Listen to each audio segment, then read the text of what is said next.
இந்த 2024ல் நான் எக்ஸ்பெக்ட் பண்ண படங்கள் பார்த்தீங்கன்னா இந்தியன் 2, கங்குவா, கோட், தங்கலான், இன்னும் நிறையா படங்கள். அப்படிலாம் சொல்லவே மாட்டேன். இந்த 2024ல் நான் எதிர்பார்த்த படங்கள் வந்து ரெண்டே ரெண்டு. அது ஒன்று வந்து கொட்டுக்காளி, இன்னொன்று வந்து ஏழு கடல் ஏழு மலை தாண்டி. ஓகேவா? டேரக்டர் ராமூர்த்தி. அதில் வந்து கொட்டுக்காளி இப்போது ரிலீஸ் ஆயிடுச்சு. கொட்டுக்காளி எப்படி இருக்குன்றது தான் இந்த வீடியோவில் நம்ம பார்க்க போகிறோம். நீங்கள் நம்ம சேனலுக்கு புதுசாக தான் மறக்காமல் சப்ஸ்கிரைப் பண்ணி சப்போர்ட் பண்ணுங்கள். கொட்டுக்காளி PS வினோத்ராஜ். இதுக்கு முன்னாடி அவர் கூழாங்கல் அப்படின்ற ஒரு படம் எடுத்திருந்தாரு. அதில் நிறைய பேர் நீங்கள் பார்த்துருப்பீங்களா என்னன்னு எனக்கு தெரில. பார்க்கலனா கண்டிப்பாக பாருங்கள். பார்த்ததுக்கப்புறம் ஏஜஸ் இன்ஃபோர்டைன்மெண்ட்டு நமக்கு ஒரு சேனல் இருக்குது, தெரியாதவங்களுக்கு சொல்கிறேன். அதில் வந்து நான் போன வருஷமே கூழாங்கல் பற்றின ரிவ்யூ போட்டிருப்பேன். அதில் வந்து அந்த படத்தை நான் ரொம்பவே ப்ரைஸ் பண்ணி போட்டிருப்பேன். அது காரணம் என்னென்னா, படம் அவ்வளோ நல்லாயிருக்கும். இன்டர்நேஷ்னல் ஃபிலிம் ஃபெஸ்டிவலுக்குலாம் போயிருக்கு. அது இல்லாமல் ஆஸ்கருக்கு வந்து போயிருச்சு அந்த படம். அதே மாதிரி இந்த கூழாங்கல் படமும் வந்து இந்த ஹாட் ஹவுஸ்க்காக வந்து அவங்க எடுத்திருக்காங்க.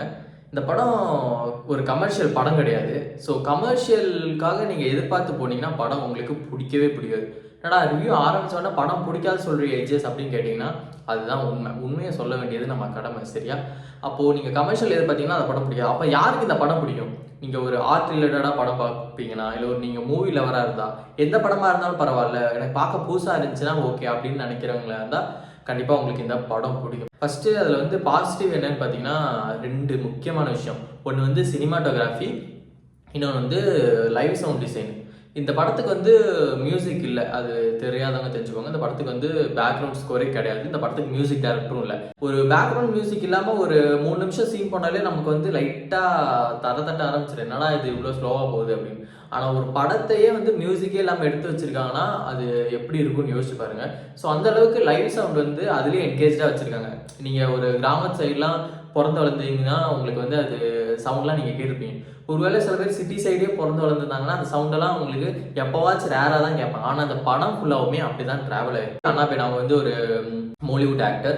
இதில் வந்து தமிழ் பொண்ணுக்கு என்ன ஒரு என்ன சொல்கிறது, அந்த எக்ஸ்பிரஷன்லாம் படத்தில் அவங்களுக்கு அதிகமாக இல்லை.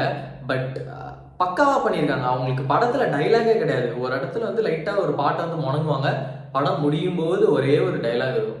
அந்த விதத்தில் அவங்க பக்காவாக பண்ணியிருக்காங்க. அப்புறம் சூர்யா, அவங்கள பற்றி பேசியே ஆகணும். என்னன்னா நிறைய பேர் நம்ம பார்த்துருப்போம், விடுதலையில் ஒரு மாதிரி ஒரு சூரி, கருடனில் ஒரு மாதிரி சூரி, இதுலேயும் பார்த்தீங்கன்னா ஒரு மாதிரி வேற மாதிரி நடிச்சிருக்காரு. இப்போ தான் தெரியுது இப்படி ஒரு ஆக்டிங் தன்மையை உள்ளே வச்சிருக்காரு அவர். நம்ம வந்து அப்படியே காமெடி ஆக்டராகவே பார்த்து அவரை போட்டு கலாய்ச்சிட்டு தேவையில்லாத அவர் என்ன சொல்கிறது டம்ப் பண்ணி அந்த மாதிரிலாம் பார்த்து பழகிட்டோம். ஆனால் மனுஷன் வேற லெவலில் பண்ணியிருக்காரு. எனக்கு கருடன் இன்ட்ரோல் பிளாக் பார்க்கும்போதெல்லாம் கூஸ் பம்ப்ஸ் ஆயிடுச்சு. ஸோ அதுலேருந்து என்ன வேறுபட்டு காட்ட முடியுமோ அதை வந்து இந்த கொட்டுக்காளி படத்தில் வந்து காட்டியிருக்காங்க. அப்புறம் நான் சொன்ன மாதிரி சினிமாட்டோகிராஃபி வந்து இதில் சூப்பராக இருந்துச்சு. என்ன சொல்கிறது, நான் ஃபஸ்ட்டே சொன்னேன்ல கமர்ஷியலாக பார்க்குறவங்களுக்கும் உங்களுக்கு படம் பிடிக்காது அப்படின்னு. அது முக்கிய காரணம் என்னென்னா இதில் எல்லாமே ஃப்ரேம் பை ஃப்ரேம்ஸ் தான் நகரும். ஒரு ஃப்ரேம் வச்சுருப்பாங்க, ஒரு ஆட்டோ மெதுவாக இங்கே இருக்கா, இங்கேருந்து இப்படியே மெதுவாக இந்த ஃப்ரேமை கிராஸ் பண்ணும். அதுக்கப்புறம் அதே மாதிரி அங்கே ஒரு ஸ்கூட்டர் இந்த சைட்லேருந்து அப்படியே மெதுவாக இப்படி கிராஸ் ஆகும். இந்த மாதிரி ஒரு 4 வண்டி பொறுமையாக கிராஸ் ஆகும். அப்படி தான் மொத்தமாக படமே இருக்கும். இந்த படத்தில் சூர்யா, நானா பென் அவங்க கூட சேர்ந்து நடிச்சிருக்கிறது பார்த்தீங்கன்னா பெரிய பெரிய ஆக்டர்ஸ்லாம் கிடையாது. அந்த கொட்டுக்காளி டேரக்டர் இருக்கார்ல PS வினோத்ராஜ், அவங்களோட குடும்பத்தினர் தான். ஏன்னா நான் அவரோட சில இன்டர்வியூலாம் பார்த்தேன். அவர் என்ன சொன்னார்னா, அவங்களாம் அந்த வாழ்க்கை முறையை வந்து என்ன சொல்கிறது, ஒரு நடிப்பாக இல்லாமல் டெய்லி அவங்க அந்த வாழ்க்கையை தான் வாழ்ந்துட்டு இருக்காங்க. ஸோ அவங்கக்கிட்ட இருந்து அந்த இன்புட்டு வாங்கும்போது அது வந்து ரொம்பவுமே நேச்சுரலாக வரும் அப்படின்ற மாதிரி சொல்லியிருந்தாங்க. உண்மையிலுமே அது அப்படி தான் இருந்துச்சு. இப்போ நம்ம ஆக்டர்ஸ்லாம் நிறைய பேர் நிறைய விதமாக பண்ணுறாங்க, ஓகே. ஆனால் அவங்கள கூட்டு வந்து உள்ளே நடிக்க வைக்கும்போது அது மேபி என்னோட பாயிண்ட் ஆஃப் வியூவில் நான் என்ன நினைக்கிறேன்னா, நமக்கு தெரியாத முகங்களை நடிக்க வச்சது வந்து இந்த படத்தோட ப்ளஸ் பாயிண்ட். ஏன்னா தெரிஞ்ச முகத்தை வந்து நம்ம ஸ்க்ரீனில் பார்க்கும்போது நமக்கு தெரிஞ்சிடும், பழக்கப்பட்ட முகம் தான். ஆனால் இப்போ தெரியாத முகத்தை அந்த வாழ்வியலோடு நம்ம சேர்த்து பார்க்கும்போது அது ரொம்பவே நல்லா இருந்துச்சு. அங்கே ஸ்க்ரீனில் நடக்கிறது எதுவுமே ஒரு நடிப்போ இல்லை ஒரு படம் ஓடிட்டு இருக்கோம் அப்படின்ற மாதிரியே இல்லை, எல்லாமே ரியலாக இருந்துச்சு. ஸோ அது வந்து ரொம்பவுமே ஒரு என்ன சொல்கிறது, அது ஒரு ப்ளஸ் பாயிண்ட். படத்தோட ஒன்லைன் பார்த்தீங்கன்னா சிம்பிள் தான். காலையில் வீட்டில் இருந்து ஒரு 5, 6, 7, 8 பேர் கிளம்புறாங்க. எதுக்குன்னா ஒரு பொண்ணுக்கு வந்து பேய் பிடிச்சிருச்சு, அது பேய் ஓட்டணும் அப்படின்றதுக்காக வீட்டில் இருந்து கிளம்புறாங்க. போகிற வழியில் என்னெல்லாம் நடக்குது, கடைசியில் அந்த பொண்ணை கூப்பிட்டு போய் பேய் ஓட்டாங்களா இல்லையா, அதுதான் வந்து ஒன்லைன் ஸ்டோரி. அதை எந்த விதத்தில் அழகாக எக்ஸிக்யூட் பண்ண முடியுமோ அதை கரெக்டாக எக்ஸிக்யூட் பண்ணியிருக்காங்க. இது ஒரு ட்ரமாட்டிக்காக இல்லாமல் இருந்துச்சு. அதுதான் படத்தோட ப்ளஸ்ஸு, படத்தோட மைனஸும் தான். நான் ஃபஸ்ட்டே சொல்கிற மாதிரி இது வந்து படம் எல்லாத்துக்குமே பிடிச்சிடாது. இப்போ நிறைய பேர் எதிர்பார்த்துட்டு வருவாங்க, சூரிய வந்து விடுதலையில சூப்பரா நடிச்சிருந்தாரு, கருடன்ல பின்னிட்டாரு. அப்போ அதே மாதிரி வந்து இந்த கொட்டுக்காலிலையும் இருக்குமான்னு கேட்டா, கண்டிப்பா அவரோட பங்களிப்பு எல்லாத்தோட பங்களிப்புமே சூப்பரா இருக்கு. ஆனா அந்த 2 படங்கள் மாரி டோட்டலா இது ஒரு கமர்ஷியலா இருக்கும், பாட்டு இருக்கும், ஃபைட் இருக்கும், காமெடிஸ்லாம் நிறையா இருக்கும், ஃபுல்லா என்கேஜ்டா இருக்கும் அப்படின்னு கேட்டா கண்டிப்பா கிடையாது. படம் ரொம்பவுமே ஸ்லோவா தான் போகும். கேரக்டர் டிசைன் பண்ண விதம்லாம் நல்லா இருந்துச்சு. என்ன சொல்றது, அதெல்லாம் வந்து எதுவுமே சினிமேட்டிக்கா இல்ல. அந்த ஊர்ல அப்படிதான் இருப்பாங்க. நம்ம கிராமத்து சைட்லாம் போனா மாமா, மச்சான், அப்புறம் சொந்தக்காரங்க, அத்தை, தங்கச்சி, அதெல்லாம் எப்படிலாம் ஒரு பர்சன் வந்து ட்ரீட் பண்ணுவாங்களோ அதே மாதிரி தான் இருந்துச்சு. அதில் வர கேரக்டரோட அந்த என்ன சொல்ற டைலாக்ஸ்லாம் வந்து ரிட்டன் பண்ணி மனப்பாடம் பண்ணி அப்படியே ஒத்துச்ச மாதிரி எந்த சீன்லையுமே இல்லை. போற போக்கில் அவங்க என்ன பேசுவாங்க அதை பேசுங்க அப்படின்னு பேச விட்ட மாதிரி தான் இருந்துச்சு. ஒன்றும் இல்லை, 2 பேர் ஸ்கூட்டர்ல போவாங்க. போற வழியில ஓரமா ஒருத்தர் உட்காந்துட்டு இருப்பாரு. வண்டியை நிறுத்தி, ஏன்பா எங்க ஒயின் ஷாப் எங்க இருக்கு பக்கத்துல அப்படின்னு கேட்கும்போது, உனக்கு ஒயின் ஷாப் வழி சொல்றது தான் நான் உட்காந்துட்டு இருக்கேனா டேஷ் அப்படின்ற மாதிரி சொல்லுவாங்க. இதெல்லாம் வந்து ரொம்ப ஃப்ளோவா நடக்கிற விஷயம். இப்படிதான் கெட்ட வார்த்தையில பேசிப்பாங்க. அதுக்குன்னு அந்த கெட்ட வார்த்தையெல்லாம் ஃபீல் பண்ணாங்களான்னு கேட்டா நிறைய இடத்துல இல்லை. பட் அதுதான் ரியாலிட்டி. போற போக்குல அப்படி பேசிப்பாங்க. அதெல்லாம் வந்து ரொம்பவே காமெடியா இருந்துச்சு. அப்புறம் வந்து சின்ன சின்ன விஷயங்கள், ஆட்டோ வந்து ஸ்டார்ட் பண்ண ட்ரை பண்ணுவாங்க, ஆட்டோ ஸ்டார்ட் ஆகாது. அதுக்கு முன்னாலதான் வந்து சூரிய ஒரு சண்டையை போட்டு உட்காந்துருப்பாரு. அவர் எப்படி இறங்க சொல்றது, அந்த சீன்லாம் வந்து நல்லாவே இருந்துச்சு. அது பேக்ரவுண்ட் ஸ்கோர்லாம் கிடையாது. ஆனா அந்த சீன் நடக்கும்போதே நமக்கு வந்து சிரிப்பு வந்துடும். படத்தோட மேக்கிங் ஸ்டைல் வந்து எனக்கு ரொம்பவுமே பிடிச்சிருந்துச்சு. முக்கியமாக ஸ்க்ரீன் பிளே வந்து ரொம்பவுமே ஸ்ட்ராங்காக பண்ணியிருந்தாங்க சில சீன்ஸ்லாம். நான் வந்து ஒரு விஷயத்த வந்து உங்களுக்கு கன்வே பண்ணணும் ஆஸ் அ டேரக்டரா. அது வந்து நான் டைலாக் மூலியமாவோ இல்லை 1-to-1 பர்சன் பேசுறது மூலியமாவோ நான் உங்களுக்கு சொல்ல மாட்டேன். என்னோட ஸ்டைல் என்னன்னா, நான் சினிமாட்டோகிராஃபி மூலயமா சொல்லுவேன், ஃப்ரேம்ஸ் மூலயமா சொல்லுவேன் அப்படின்ற மாதிரி வினோத்ராஜ் வந்து பண்ணியிருக்காரு. ஒரு சீன்லாம் பார்த்தீங்கன்னா, கிளைமேக்ஸ்க்கு முன்னாடி அந்த பேய் ஓட்டுற இடத்துக்கு வருவாங்க. ஆட்டோ வந்து நிற்கும். அந்த ஃப்ரேம்ஸை மாற்றவே மாட்டாங்க. அதே இடத்துல ஸ்டேபிளாக இருக்கும் ஒரு ஃப்ரேம். ஆட்டோ வந்து நிற்கும். ஆட்டோலேருந்து இறங்கி இவங்களை கூட்டு போவாங்க. சரி, அடுத்து என்னடா நடக்கும், அந்த பொண்ணு கூட்டு போய் என்ன பண்ணுவாங்க இப்படி பார்த்தா ஃப்ரேம் நகரவே நகராது. அப்புறம் திருப்பி அந்த ஃப்ரேம்குள்ளே ஒரு 4 பேர் என்ட்ரு ஆவாங்க. அங்கே ஒரு கார் நிற்கும். அந்த கார் எடுத்துகிட்டு கிளம்புவாங்க.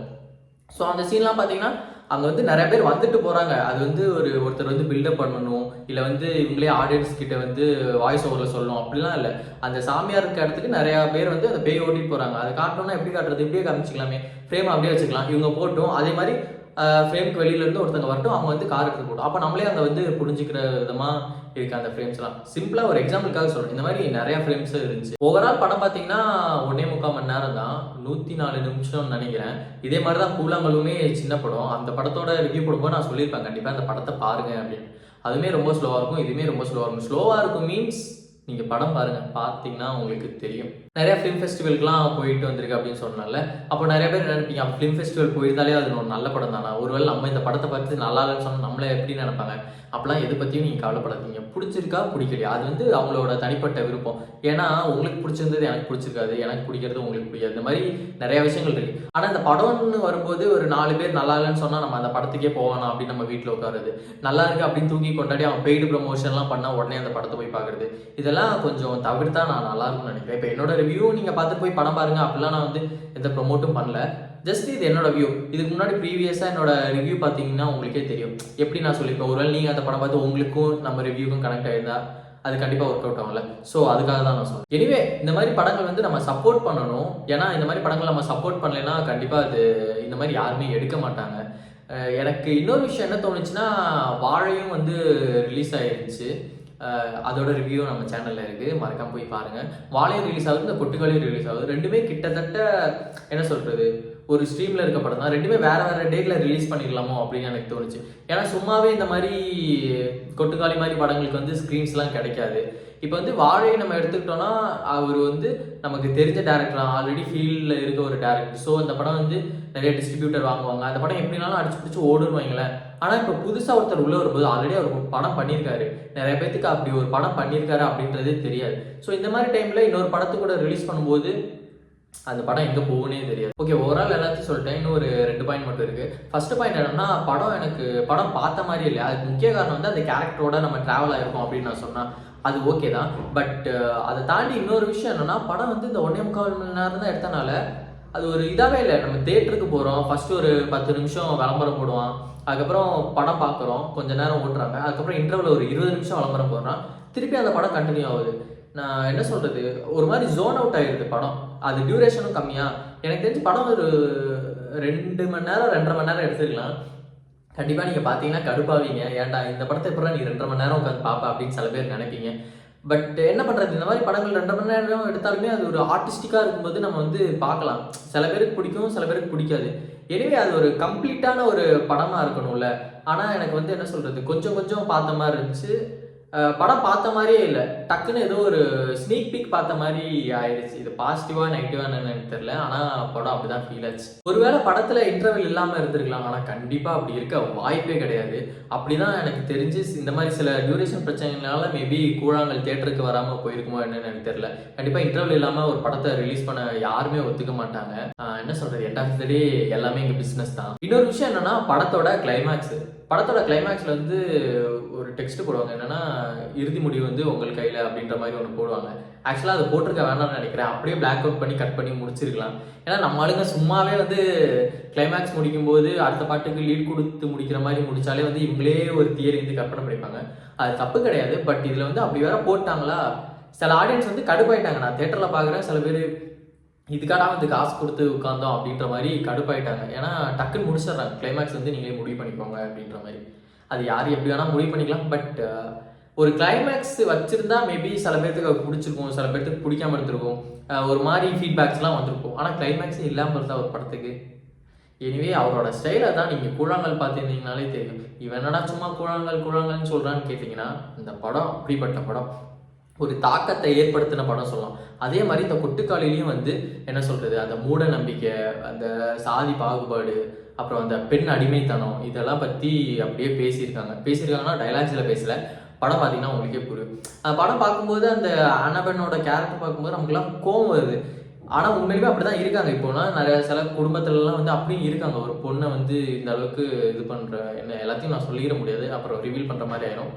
நீங்கள் படம் பாருங்கள், பார்த்துட்டு எப்படி இருக்குன்ட்டு கமெண்ட் செக்ஷனில் கமெண்ட் பண்ணுங்கள். ஒரு வேளை பார்த்துருந்தாலும் மறக்காமல் கமெண்ட் பண்ணுங்கள். எனிவே மக்களுக்கு படம்லாம் பிடிச்சிருக்கோ பிடிக்கலையோ, கொண்டாடுறாங்களோ இல்லையோ, இந்த ஃபிலிம்ஸ்லாம் வந்து ரியலி அப்ரிஷியேட்டபிள். இந்த மாதிரி ட்ரைலாம் கண்டிப்பாக பண்ணி ஆகணும். நம்ம தமிழ் இண்டஸ்ட்ரிக்கு ரொம்பவுமே தேவை. இந்த மாதிரி ஏகப்பட்ட வீடியோஸ் உங்களுக்காக வந்துட்டே இருக்கு. ஸோ மறக்காமல் நம்ம சேனல் ஏஜிஎஸ் ஃபிலிமை சப்ஸ்கிரைப் பண்ணி சப்போர்ட் பண்ணுங்கள். நெக்ஸ்ட் வீடியோவில் பார்க்கலாம். Until then bye bye from AGS.